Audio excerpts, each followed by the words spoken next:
In front of me is Xiaomi 15 Ultra, and today I would like to show you how you can set up face unlock.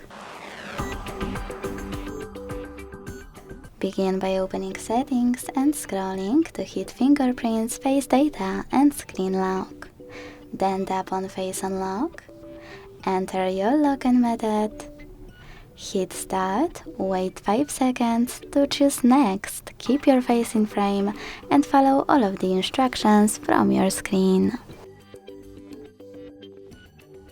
Then name your face data, hit done and go back. So when I switch off my screen and turn it back on, icons that face unlock is working properly. Thanks so much for watching. If you enjoyed this video, leave a like, comment and subscribe. Bye!